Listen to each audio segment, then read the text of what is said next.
Supreme court के हुक्म पर तहरीक इंसाफ आज़ाद अरकान के वाबस्तगी सर्टिफिकेट इलेक्शन कमीशन में जमा। इलेक्शन कमीशन का आज़ाद अरकान के वाबस्तगी सर्टिफिकेट्स और बयान हल्फ की सख्त स्क्रूटनी का फैसला।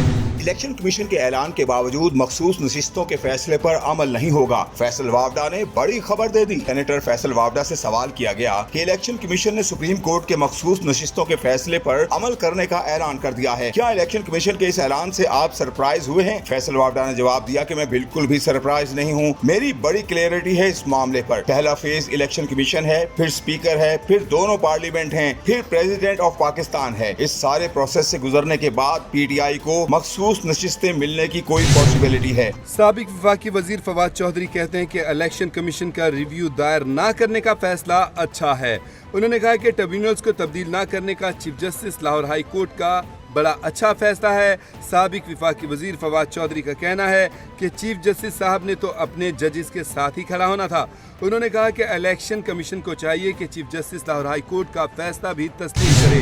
PTI पर पाबंदी का फैसला। नवाज शरीफ को प्रेस कॉन्फ्रेंस से पहले पता था। एंकर के सवाल पर राना सनाउल्लाह की आएं बाएं शाएं। PTI और पीपल्स पार्टी में मुज़ाकरात, हुकूमत बनाने की तैयारी। जावेद चौधरी ने बड़ी खबर दे दी। एक निजी चैनल के प्रोग्राम में गुफ्तगू करते हुए सीनियर सहाफ़ी जावेद चौधरी का कहना था कि आम इंतखाबात के बाद हुकूमत साजी के लिए पीपल्स पार्टी की लीडरशिप की इमरान खान से बातचीत हुई थी। लतीफ खोसा और एतजाज अहसन के पास इस हवाले से तमाम तफसीलात मौजूद हैं। क्या PTI पर पाबंदी लगेगी? जावेद चौधरी ने PTI सपोर्टर्स को बड़ी खुशखबरी सुना दी। सीनियर सहाफ़ी जावेद चौधरी का कहना था कि पाकिस्तान तहरीक इंसाफ पर पाबंदी लगाई तो जा सकती है। इस हवाले से हुकूमत को फैसला करना है, लेकिन पाबंदी को बरकरार नहीं रखा जा सकता क्योंकि अदालतें मुतहर्रिक हैं। एक बड़ा सानहा होने वाला है। सुहेल वड़ाइश ने खतरनाक तरीन खबर दे दी। सीनियर सहाफ़ी सुहेल वड़ाइश से सवाल किया गया कि हुकूमत ने अचानक कॉन्स्टिट्यूशनल ब्रेक डाउन की बातें शुरू कर दी हैं। अक्टूबर नवंबर में अदलिया की तरफ से अपनी हुकूमत के खात्मे की पेशगोइयां शुरू कर दी हैं और फिर आज अचानक मरियम नवाज ने बराह रास्त जजेस पर तनकीद और धमकी आमेज अल्फाज का इस्तेमाल किया। क्या ये एक कैलकुलेटेड मूव है या डेस्परेट मूव है? सुहेल वड़ाइश ने जवाब दिया कि मैं तो इसको डेस्परेट मूव ही कहूँगा और मैं ये समझता हूँ कि चाहे हमारी एस्टेब्लिशमेंट हो या ये इत्तेहादी हुकूमत हो, इनकी लिमिट उस वक्त खत्म हो गई जब सुप्रीम कोर्ट का फैसला आ गया।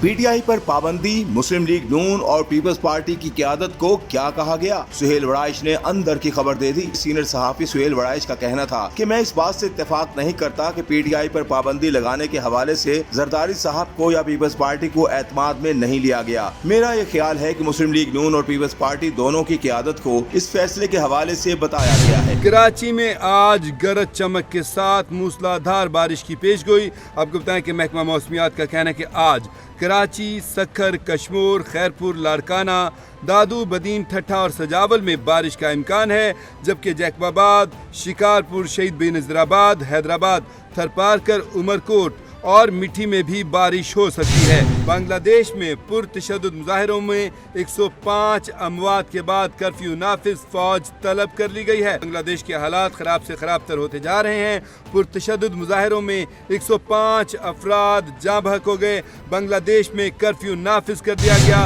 अमरीकी कांग्रेस में पाकिस्तान कॉक्स की सरबराह शीला जैक्सन इंतकाल कर गईं। शीला जैक्सन ली की उम्र 74 बरस थी और उन्हें लबलबे के कैंसर की तशखीस हुई थी।